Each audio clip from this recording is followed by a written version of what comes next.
Assalamualaikum warahmatullahi wabarakatuh. Selamat pagi kepada Mbak Kinkin dan teman-teman semuanya. Kami dari kelompok pertemuan 13 akan memaparkan materi tentang embodiment, relation, dan community yang dibukukan oleh Garnet C. Burchard. Boleh di next?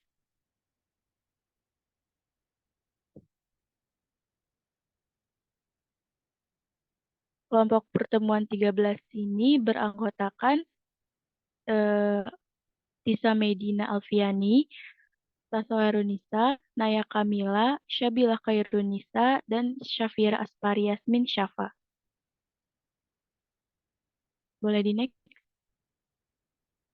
Adapun table of content-nya, yang pertama The Wager of Communication, yang kedua ada The Band of Language and Law of Communication, yang ketiga ada Of Communication and as Immunization, yang keempat ada Body as Index, yang kelima ada What Remains to be Taught, Community or Being with. Boleh di next. Yang pertama itu ada The Wager of Communication as revealed by psychoanalysis.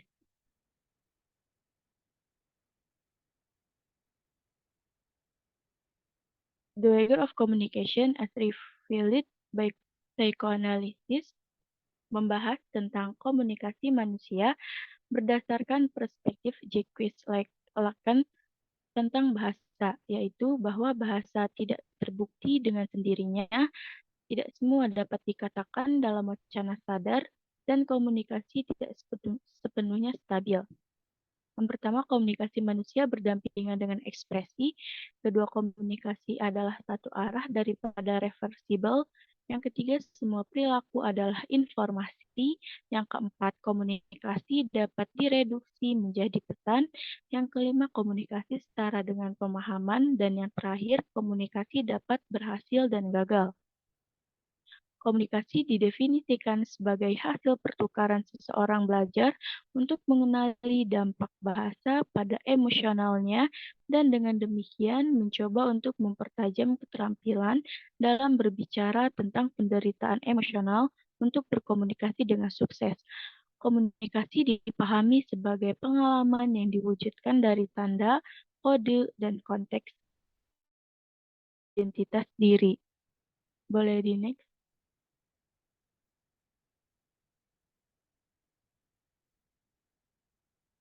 Yang kedua itu ada fungsi bahasa. Yang pertama ada komunikatif. Bahasa sebagai media pertukaran informasi yang memungkinkan terjadinya aktivitas pengiriman dan penerimaan kode informasi. Yang kedua ada representasi, yaitu jaringan simbol berhingga yang diatur oleh aturan rekursif yang menentukan hubungan simbol satu yang menentukan hubungan simbol satu sama lain dan maknanya. Yang ketiga ada metakomunikasi, yaitu berkomunikasi tentang komunikasi. Dalam pengaturan klinis psikoanalisis, fungsi ini bersama-sama memainkan peran kunci. Di sana diterima baik dalam teori maupun dalam praktik bahwa dalam perolehan bahasa secara kognitif atau proses belajar berbicara kepada orang lain, diajak bicara dan dibicarakan oleh orang lain.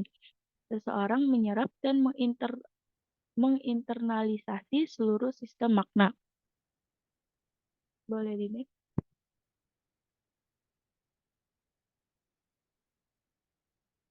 Yang selanjutnya, yaitu meaning to say, talking to hear oneself speak. Tantangan bagi seorang pasien dan juga psikoanalisis adalah mendengarkan sistem keyakinan, prinsip, dan nilai yang menyusun secara konkret hubungan pasien dengan orang lain dan membentuk tindakan, persepsi diri, dan pola komunikasinya. Dalam hal ini, psikoanalisis berperan sebagai editor yang memiliki kemampuan untuk membantu pasien mengartikulasikan pengalaman emosional secara verbal sehingga dapat meredakan penderitaan emosionalnya dengan cara membicarakannya. Psikoanalisis atau editor ini membantu pasien menarik keluar, mengungkap, mengungkap, dan idealnya memecahkan kode bagian-bagian penting dari apa yang pasien katakan dalam analisis dan bagaimana dia ingin didengar. Komunikasi dalam psikoanalisis adalah pengalaman fenomenologis semiotik yang mungkin terjadi dalam proses orang pasien berbicara untuk mendengar dirinya berbicara. Komunikasi dalam psikoanalisis dicapai melalui mengungkapkan pikiran pembicara kepada pembicara lain. Boleh di next. Yang ketiga ini ada voice or message return in an inverted form. Bahasa manusia seperti komunikasi di mana pengirim menerima pesannya sendiri kembali dari penerima dalam bentuk terbalik. Yang pertama ada pengirim menerima pesannya sendiri. Yang kedua ada pesan datang kembali dari penerima. Dan yang terakhir ada pesan diterima dalam bentuk terbalik. Pendengar yang baik beresonansi dengan apa yang tidak disadari dalam komunikasi sadar pembicara dan tanggapannya terdiri dari kembali ke pembicara dengan cara membalik dan membuat alam bawah sadar menyadari apa yang tidak dikatakan dalam apa yang dikatakan pembicara. Boleh di next.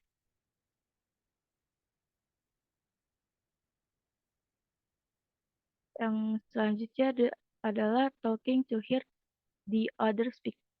Yang pertama ada fase cermin identifikasi, yaitu periode singkat dalam perkembangan manusia ketika seorang bayi mengembangkan citra diri berdasarkan penampilan tubuhnya secara apa adanya. Yang kedua ada fase penguasaan bahasa.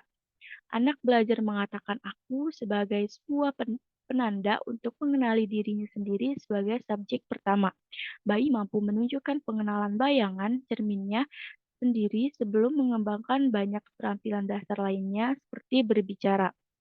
Inti atau dari khusus psikoanalisis, kata Lacan bukan untuk mengetahui apakah saya berbicara tentang diri saya dengan cara yang sesuai dengan siapa saya, tentang untuk mengetahui apakah ketika saya berbicara tentang diri saya sendiri dan saya adalah sama dengan diri yang saya bicarakan. Boleh di next. Yang selanjutnya yaitu ada pemikiran Lacan mengenai pembentukan subjek didasari oleh 3 kategori yang saling berelasi.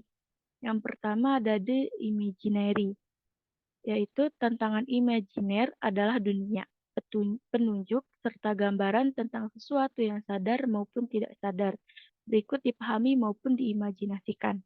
Yang kedua, dalam tahapan ini terjadi proses mirror stage atau tahapan cermin.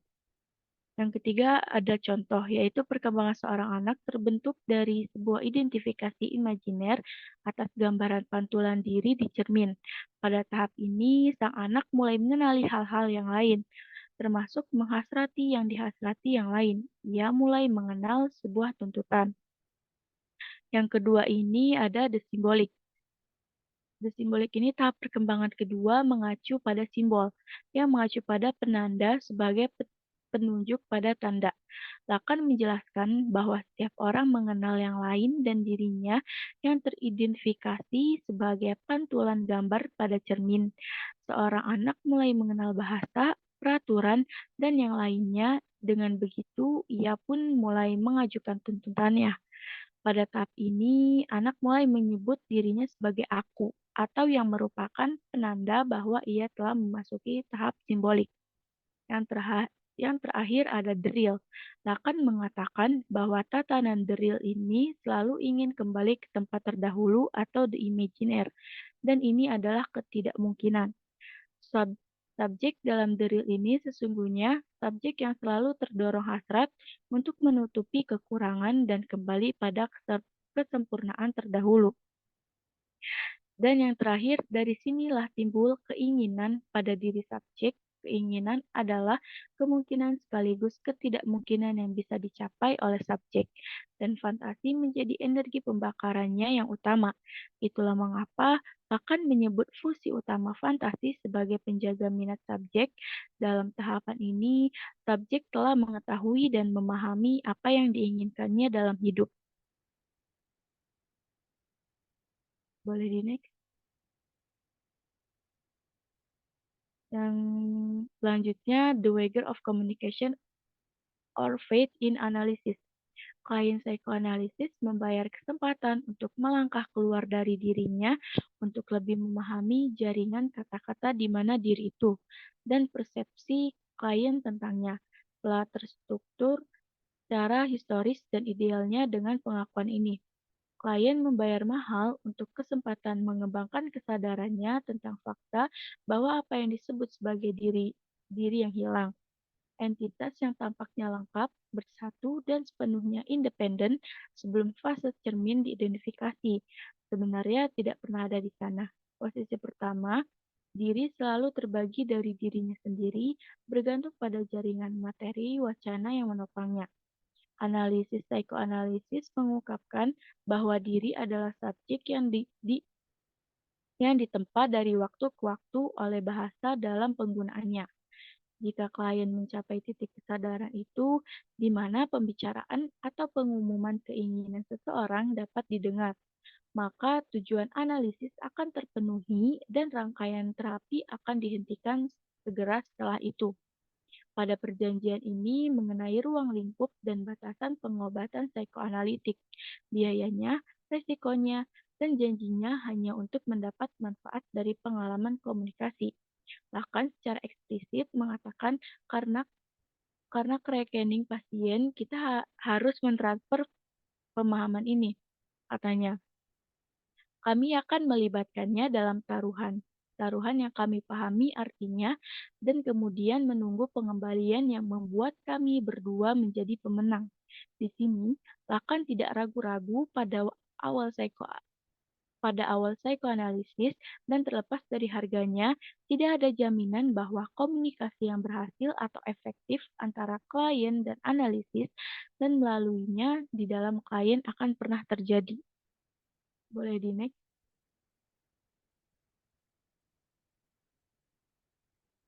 Selanjutnya ada psychoanalysis and this philosophy of communication. Not all can be said. Lacan menyampaikan bahwa seseorang tidak dapat mengungkapkan segalanya karena ada fenomena dan pengalaman dari mereka yang tidak memiliki bahasa atau waktu yang memadai untuk artikulasi mereka. 3 wawasan psikoanalitik dasar ke dalam bahasa yang relevan dengan filsafat komunikasi kontinental kontemporer. Yang pertama, bahasa diri adalah percakapan orang lain. Yang kedua, diri sendiri adalah orang lain. Dan yang terakhir, komunikasi tidak pernah pasti. Secara khusus, psikoanalisa Lacanian menggarisbawahi masalah utama dengan bahasa, yaitu itu tidak terbukti dengan sendirinya, tidak mengungkapkan segalanya, dan tidak semua dapat diungkapkan dengan kata-kata. Boleh di next?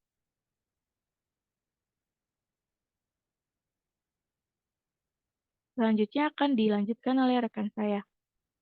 Terima kasih.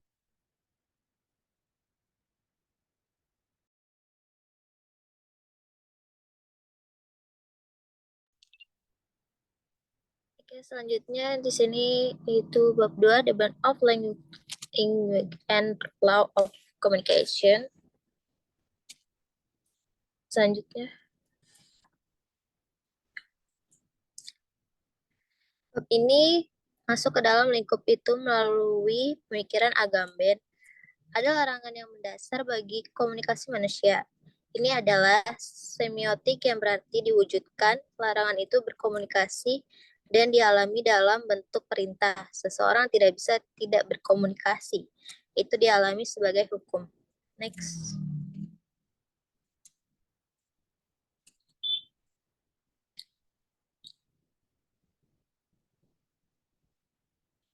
To outside, inside, the relation of expression. Itu yang pertama,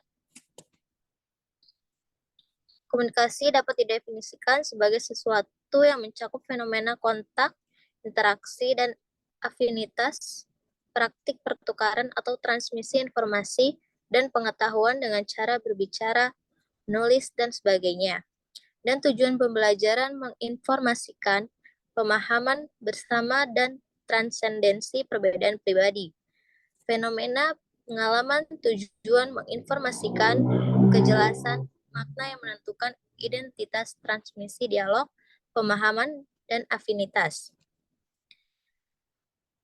Komunikasi disebut seperti fenomena dan pengalaman pemisahan, kesendirian, keheningan, kebisingan, informasi yang salah, pecahan, omong kosong, dan sebagainya. Singkat apa yang disebut non-komunikasi. Diidentifikasi sebagai fenomena dan pengalaman pemisahan, keheningan, kesunyian, dan perbedaan, serta apa yang disebut kegagalan seperti ketidaktepatan. Maka, makna yang tidak dapat ditentukan, informasi yang menyesatkan, kebisingan, dan kesalahpahaman. Next.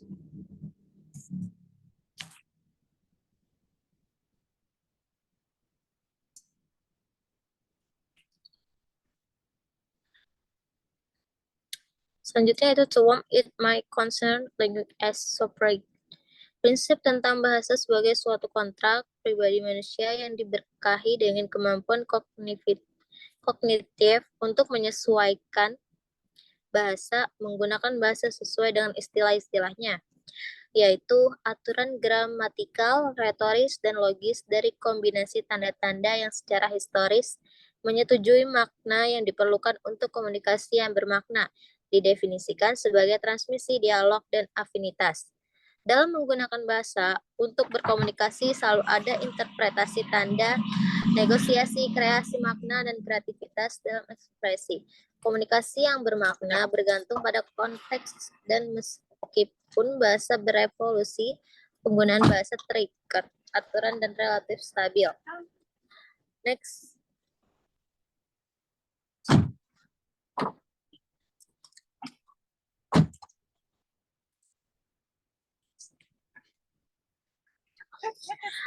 Oke, selanjutnya yaitu the law of communication. Komunikasi manusia didefinisikan sebagai transmisi keahlian persepsi atau sebagai interaksi dan afinitas dialog pemahaman atau keduanya dimungkinkan dan terjadi melalui perwujudan dan aktualisasi pengambilan dan penciptaan kembali dalam pengalaman dari pasangan tanda yang mencakup makna penggunaan tanda sebagai eksteriornya.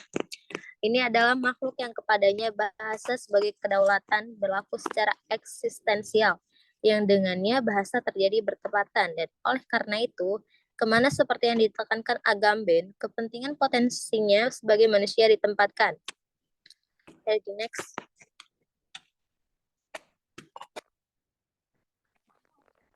Selanjutnya yaitu Ban Law and Philosophy of Communication. Orang-orang secara kreatif menggunakan, dibentuk oleh, dan diinvestasikan dalam sumber daya semiotik linguistik, visual, akuistik, dan nonverbal yang menyusun persepsi dan kecepatan seseorang untuk berekspresi. Kita tidak dapat lepas dari struktur semiotik ini, dan mereka selalu bekerja baik memungkinkan maupun membatasi apa yang mungkin untuk kita pikirkan, rasakan, atau alami. Pemikiran Agamben tentang pengabaian dan hukum memperluas kosakata kita, dan oleh karena itu perspektif filosofis kita tentang komunikasi. Istilah-istilahnya membantu menggarisbawahi tidak adanya komunikasi luar ke manusia selain bahasa itu sendiri. Bahasa melampaui stance berbicara, tetapi itu tidak membuatnya menjadi transendental. Ia berbicara dan memerintahkan, tetapi bagaimanapun juga membutuhkan mulut atau tubuh dari mana untuk mengeluarkan. Hukum komunikasi juga tidak diberlakukan dari luar. Di next.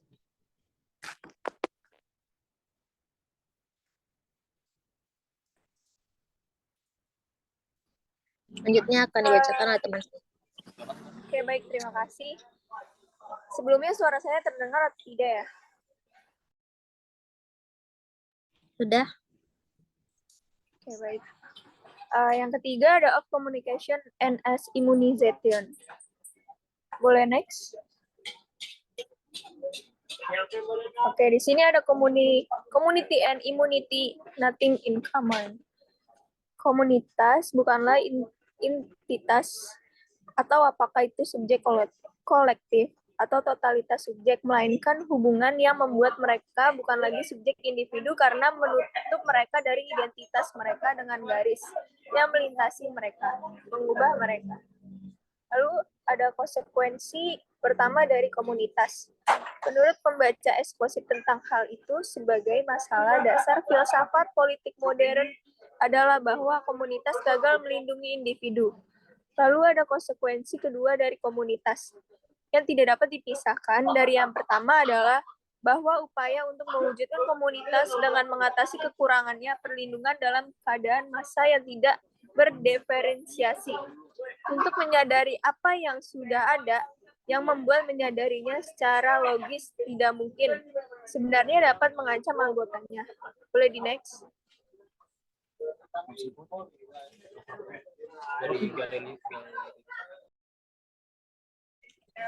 Lalu ada munus a double leg. Munus adalah hadiah atau perubahan dan hutang. Dia mengacu pada karunia keberadaan manusia dan kewajiban untuk memberi sebagai imbalan. Adanya hutang yang tidak dapat dilunasi karena kekurangan yang tidak dapat diisi. Keberadaan ini kehidupan seseorang adalah koeksistensi, saling ketergantungan, dan karenanya kurangnya identitas yang sepenuhnya tertutup. Munus mengekspos kita masing-masing untuk berhubungan dengan dan penularan oleh orang lain. Penularan kata eksposito karena tidak ada identitas yang murni melainkan dibentuk secara ontologis oleh kehadiran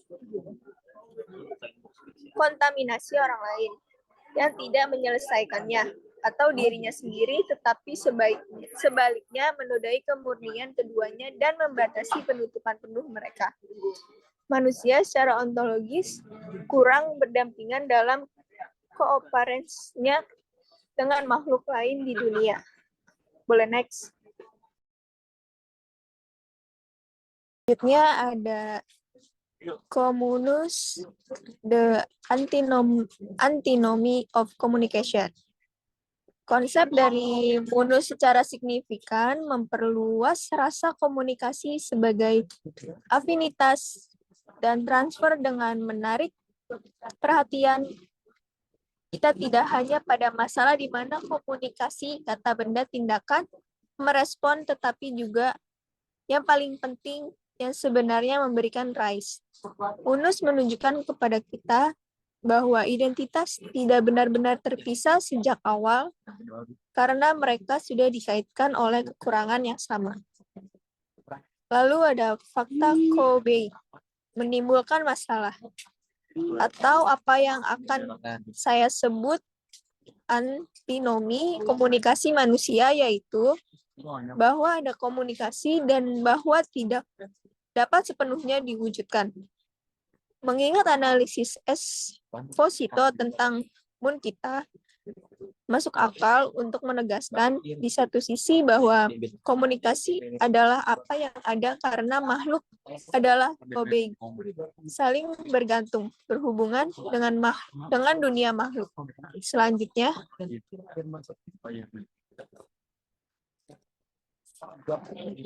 three senses, communication and as immunizator. Yang indera pertama, yaitu komunikasi manusia sebagai kontaminasi mendasari hubungan kontak. Lalu indera yang kedua, yang menimbulkan komunikasi afinitas atau transfer sebagai perlindungan. Lalu indera yang ketiga, yaitu dari komunikasi afinitas atau transfer sebagai ancaman potensial. Selanjutnya,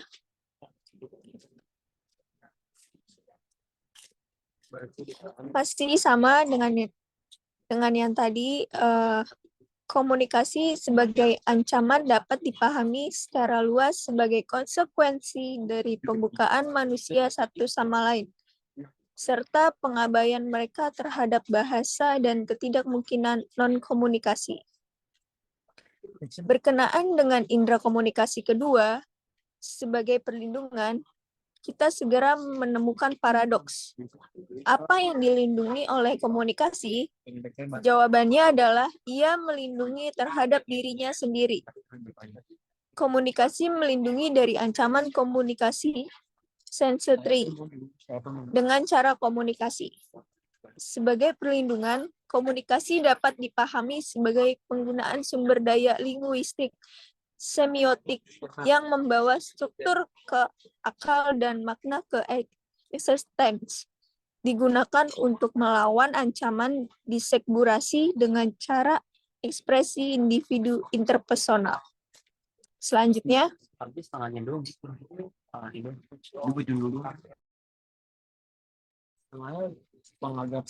yaitu ada autoimmunization communication and as community.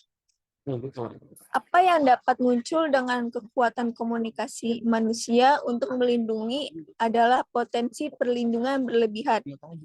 Pembalikan fungsi imunisasi di mana kehidupan masyarakat dan kesehatan individu tidak hanya terganggu, tetapi juga terancam. Perlindungan dari kelebihan perlindungan imunisasi atau autoimunisasi sebelumnya didenda sebagai serangan terhadap sistem kekebalan tubuh yang sangat penting bagi kesehatan suatu organisme, baik manusia atau komunitas. Dengan kata lain, ini adalah perjuangan diri untuk perlindungan diri. Selanjutnya,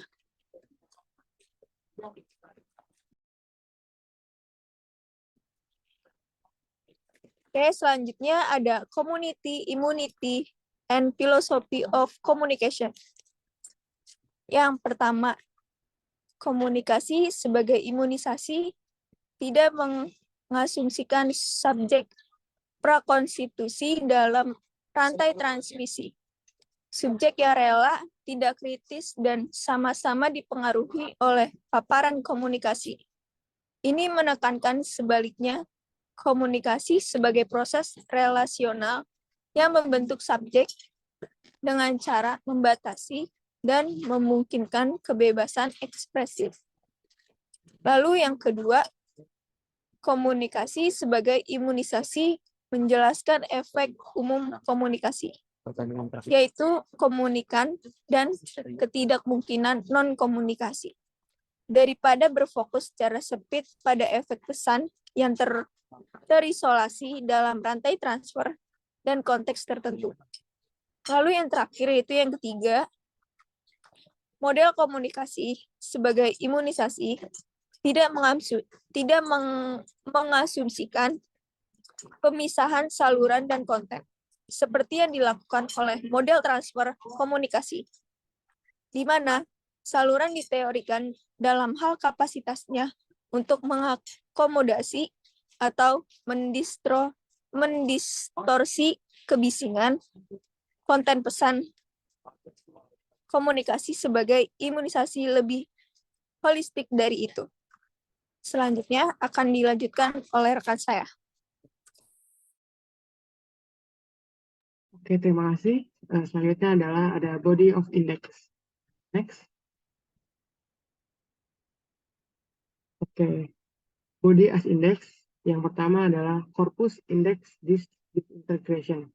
Corpus, tubuh adalah kumpulan potongan, bit, anggota, zona, negara bagian, fungsi, kepala, tangan, dan tulang rawan, luka bakar, kehalusan, semburan, tidur, pencernaan, merinding, eksitasi, bernafas, mencerna, mereproduksi, memperbaiki, air liur, sinovial, tikungan, kram, dan bintik-bintik kecantikan.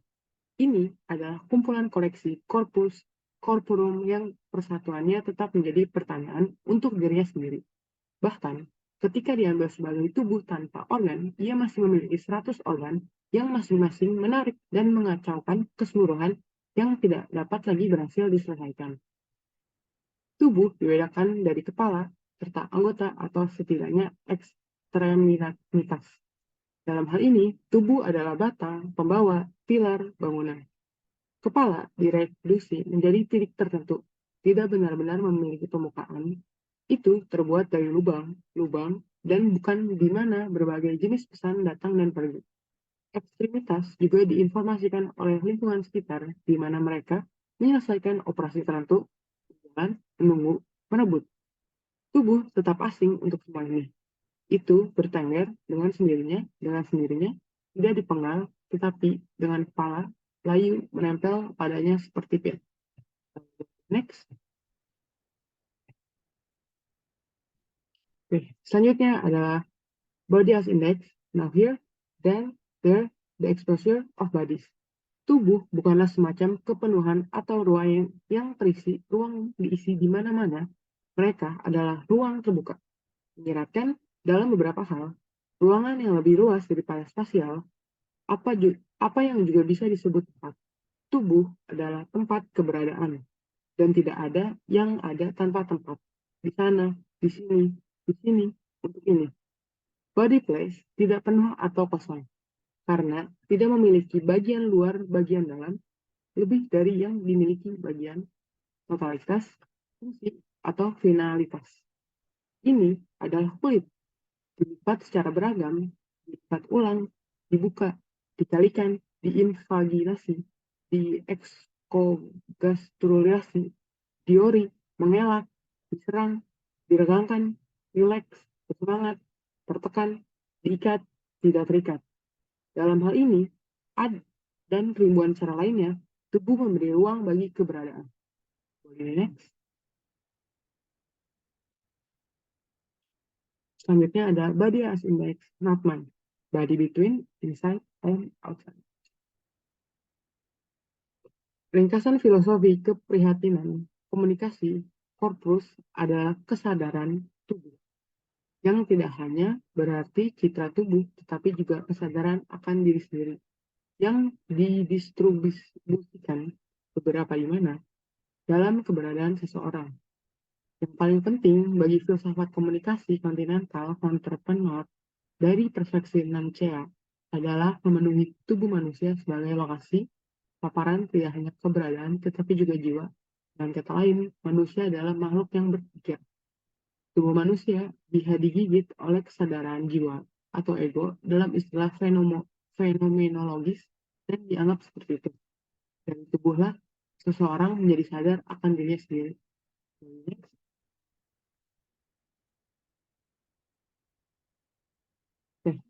Selanjutnya adalah corpus meum graphite. Kita berbicara tentang tubuh sebagai indeks tempat-tempat keberadaan, apa yang juga bisa disebut plot. Secara teknis, plot adalah terminus kemana seseorang bergerak, terminus quo, dan dari mana seseorang melanjutkan terminus quem. Ini adalah tunggal. Cakrawala dalam arti bahasa Husserl menggunakan istilah tersebut, baik akhir maupun awal. Kita mengenali tubuh sebagai indeks crossing dari dua sumbu, ruang waktu dan waktu. Setiap tubuh tunggal dan unik. Masing-masing dimulai pada titik atau plot tertentu, sekarang, di sini, dan berasal darinya, kemudian di sana. Bergerak melalui dunia, menempati ruang, dan didistribusikan dalam bentuk berbagai atau membagi. Seperti yang sering dikatakan Nancy, ruang-ruang keberadaan dalam apa yang kita sebut dunia kita atau dunia. Boleh next.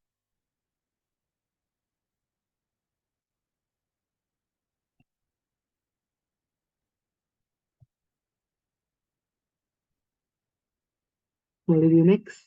Oke.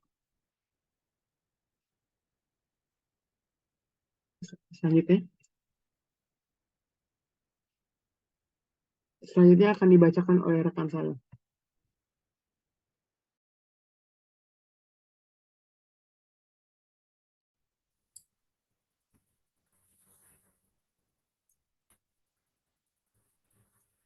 Oke, selanjutnya di bab 5 dari buku ini adalah What Remains to be Taught, Community or Being With.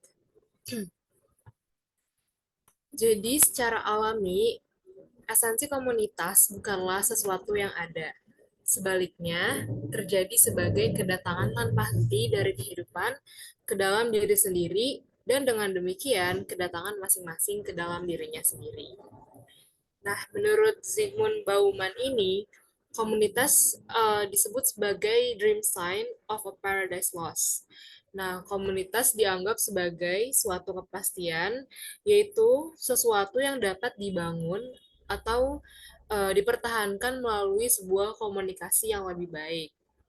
Namun, dream sign di sini tidak menyiratkan bahwa komunitas itu tidak nyata atau hanya imajiner. Jadi sebaliknya, komunitas itu adalah sebuah tanda dan wacana tentang komunitas membawa struktur untuk merasakan dan membentuk makna yang dibuat dari pengalaman kita tentang dunia, dan untuk alasan itu ia sama nyatanya diwujudkan dan juga simbolis. Kemudian di subbab pertama membahas tentang semiotic phenomenology and being with. Jadi menurut Richard Laginan, momen prasadar adalah saat kita tidak berpikir atau melamun, atau sebaliknya tidak menyadari momen hidup kita. Kondisi kita sehari-hari adalah bertemu dengan orang lain dan dunia. Kesadaran manusia adalah kesadaran akan dunia orang lain. Menurut Nancy, fenomenologi semiotik itu adalah deskripsi dari hubungan dasar manusia ini.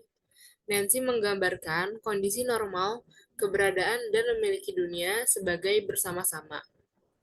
Dalam kosakata Nancy, being with adalah tanda istimewa atau tanda konseptual. Artinya ia memiliki konteks dan demikian menjadi pemikiran tentang dunia manusia sebagai tema yang dibagikan. Ini adalah tanda linguistik dari hubungan fundamental yang membentuk dan menjadi dasar bagi kesadaran manusia. Deskripsi Nancy tentang pengalaman menjadi manusia dispesifikasikan being with sebagai tema dari hubungan dasar yang membentuk kesadaran manusia. Kemudian pada langkah kedua fenomenologi semiotika Nancy, sebuah langkah yang berfokus pada kesadaran, yaitu pengalaman sadar dari dunia bersama. Berada bersama dapat dipahami sebagai penanda empiris. Ini adalah ekspresi dalam kosakata Nancy yang digunakan untuk menarik perhatian pada apa yang penting untuk yaitu atau apa kondisi ontologis primordial.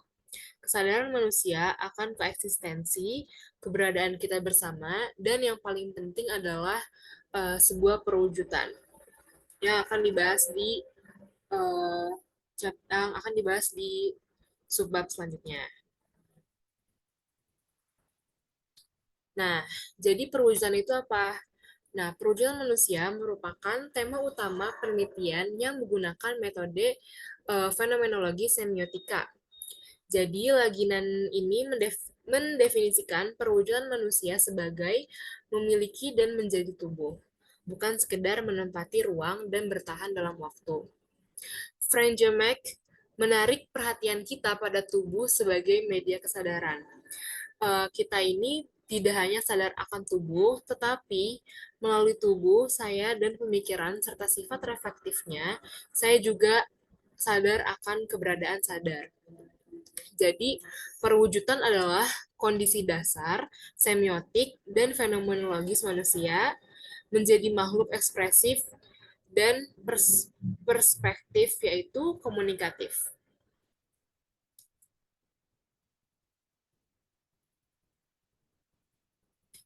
Kemudian pada subbab selanjutnya membahas tentang semiotic phenomenology and embodiment, masih sama seperti tadi. Di subbab ini Laginan mengidentifikasi 10 sistem kode. Yang pertama ada the typology of eidetic, dan yang kedua dibagi menjadi the typology of empirical codes. Jadi di dalam the typology of eidetic ini ada 3 sistem kode, yaitu linguistik, matematika, dan juga logika. Sedangkan di dalam the typology of empirical codes ini terdapat zona ruang atau proxemics, kemudian juga ada zona waktu atau chronemics, kemudian ada penglihatan atau ocularics, gerak atau kinesik, sentuhan atau haptics, suara atau vokal, dan bau dan rasa atau olfactory. Nah, beberapa poin dapat dibuat tentang masing-masing semiotik ini karena mereka berhubungan dengan kesadaran akan proyek atau gaya tertentu seseorang yang disengaja berada di dunia.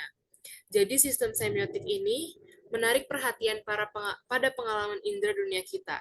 Artinya, mereka mengkodifikasi pengalaman kapasitas kita untuk melihat, menyentuh, dan mendengar tubuh yang kita hidup berdampingan. Sistem kode kinesik, haptik, dan vokal adalah fokus analitik yang mereka bawa ke reversibilitas komunikasi manusia. Fenomenologi semiotik menekankan hubungan antara tubuh dan jiwa atau ego sebagai hal yang menstabilkan perhatian reflektif seseorang terhadap apa artinya menjadi seseorang untuk orang lain serta untuk diri sendiri. Nah, kemudian di bab ini juga membahas tentang communication or community. Jadi di dalam kita selalu aku yang mendominasi, karena tidak mungkin ada kita kecuali dengan memulai dengan aku.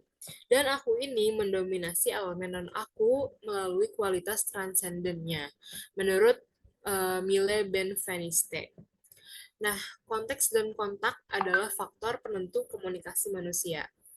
Model komunikasi klasik Jacobson menunjukkan bagaimana kontak adalah fungsi komunikasi yang fatis, di mana salam yang dipelajari secara sederhana membentuk hubungan fisik dan psikologis antara penyampai dan juga penerima.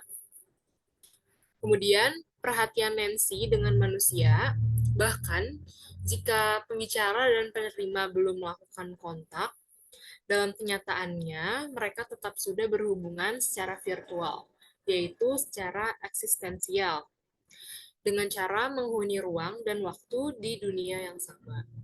Nah, dua kategori ini, yaitu ruang dan juga waktu, membingkai koeksistensi manusia adalah modalitas perwujudan manusia yang dialami melalui sistem kode, yaitu prosemik dan juga chronemics. Nah, dalam konteks ruang dan waktu, dari dunia bersama, kontak yang diwujudkan manusia, sudah dan belum, menekankan the width of our being with dengan satu sama lain, meminta perhatian mengapa ada komunikasi manusia secara virtual, atau mengapa ada komunitas, dan mengapa hasilnya tidak selalu dijamin dalam kenyataannya.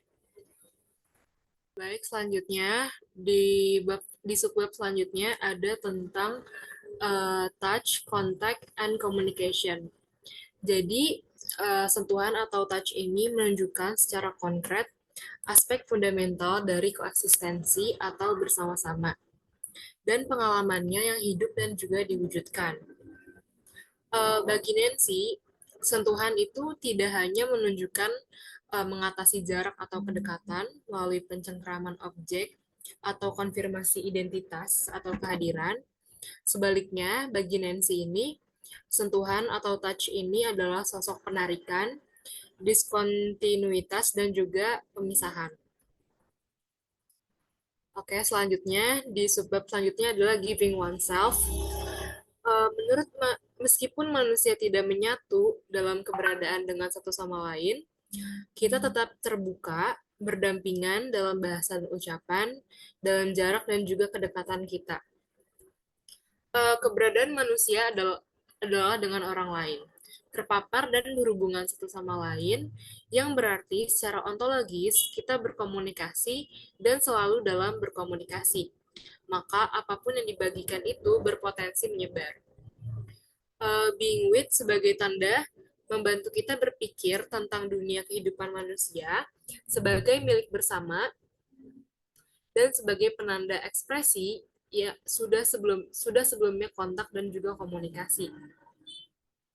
Dalam membaca Nancy, being with ini harus dibaca sebagai penilaian konseptual tentang apa artinya bersama dan diwujudkan dari koeksistensi sentuhan, dan berada dalam percakapan. Oke, selanjutnya di subbab terakhir ini ada Being with and Philosophy of Communication. Jadi, filosofi Nancy ini membantu kita mengenali bagaimana wacana tentang komunitas adalah wacana tentang pembukaan dunia, relasi potensi yang tidak dapat ditutup, sebuah eksteriorisasi interioritas yang tidak dapat disingkirkan, betapapun kerasnya kita mencoba untuk menjelaskannya. Sebuah luka, dengan kata lain, tidak beroperasi.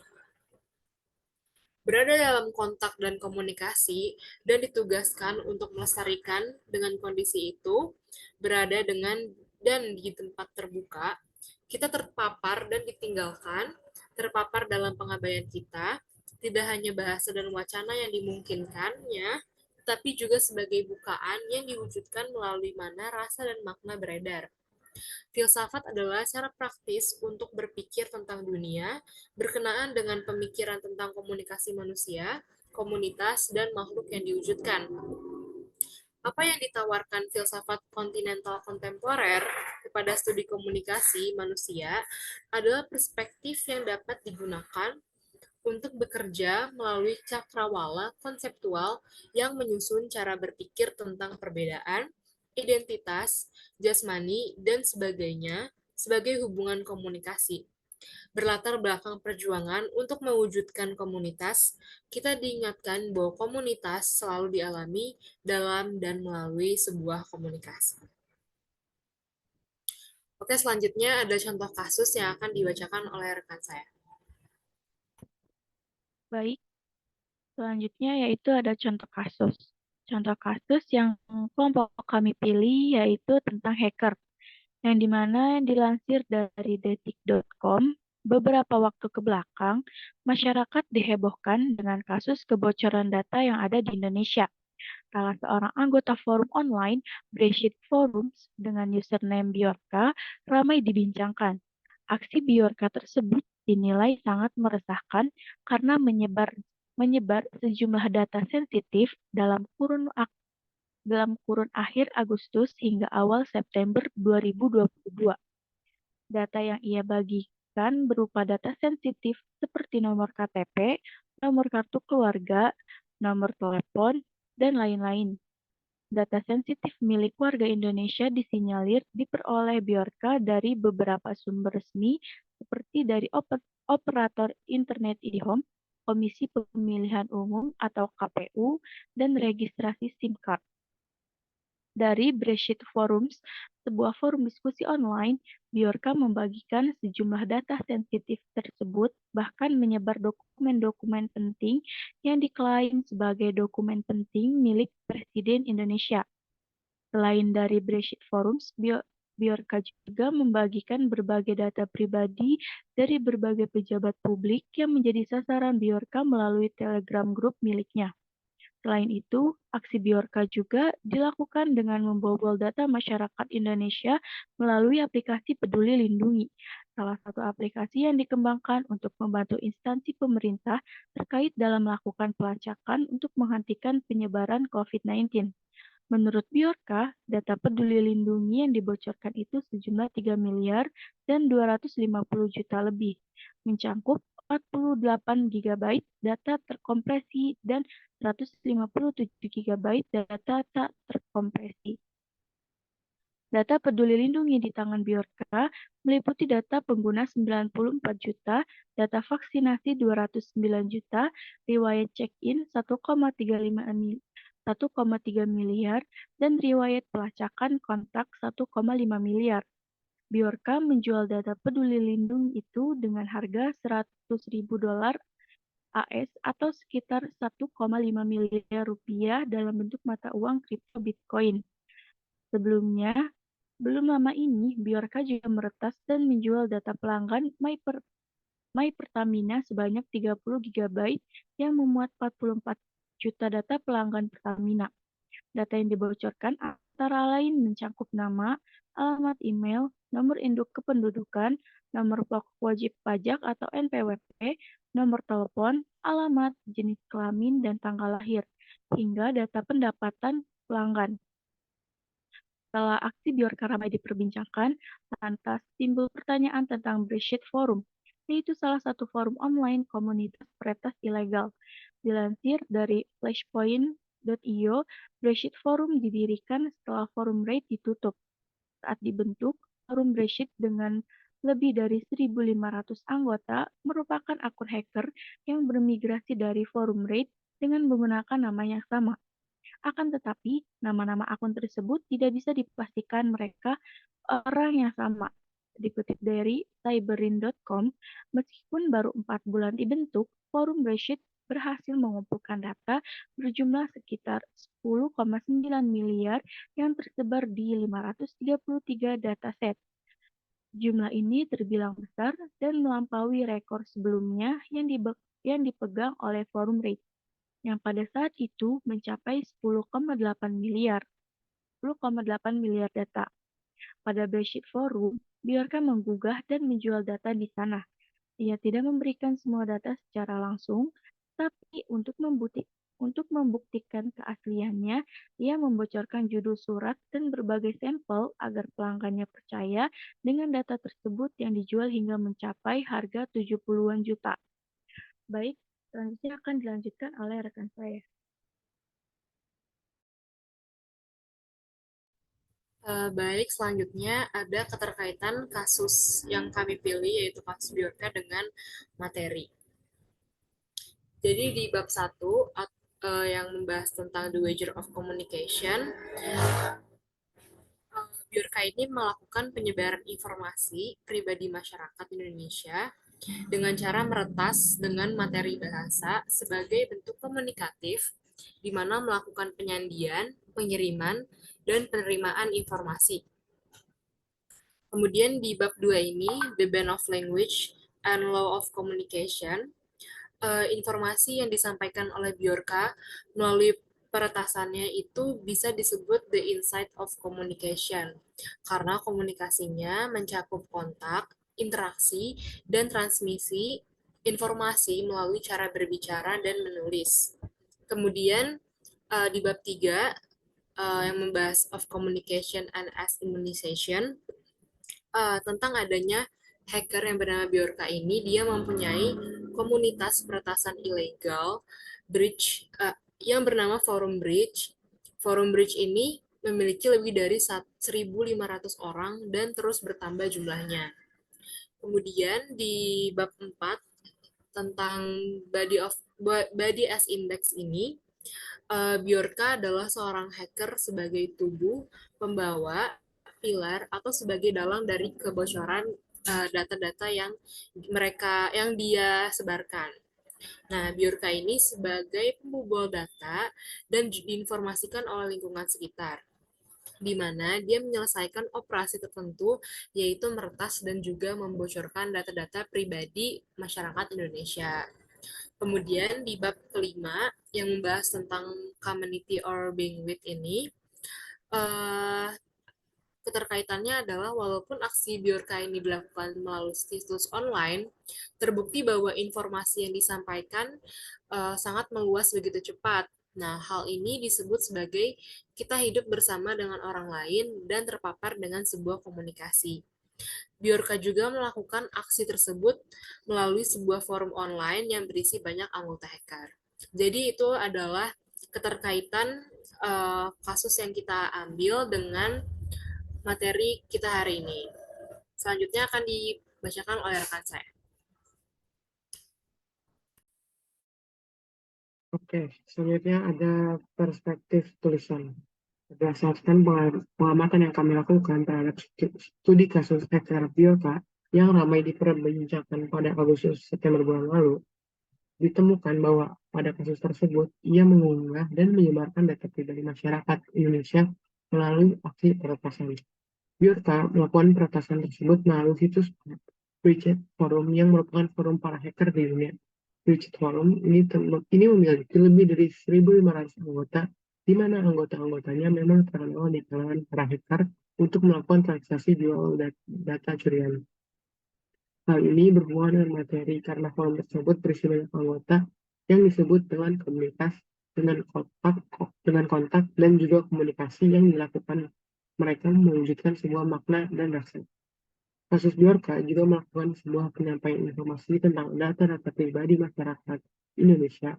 Hal ini sesuai dengan contoh materi karena manusia cenderung akan berkomunikasi melalui sebuah tanda-tanda dan kode yang dipahami oleh kita dan memungkinkan terjadinya aktivitas pengiriman dan penerimaan informasi.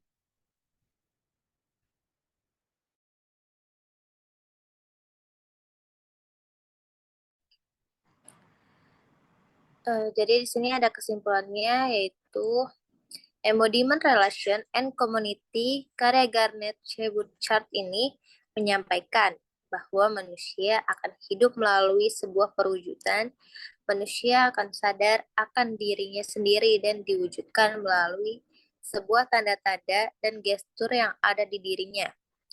Hal tersebut adalah proses manusia untuk berinteraksi dengan orang lain. Manusia akan hidup dalam kebersamaan dan hubungan dengan manusia yang lain sehingga terbentuklah komunitas yang dibangun dengan sebuah interaksi.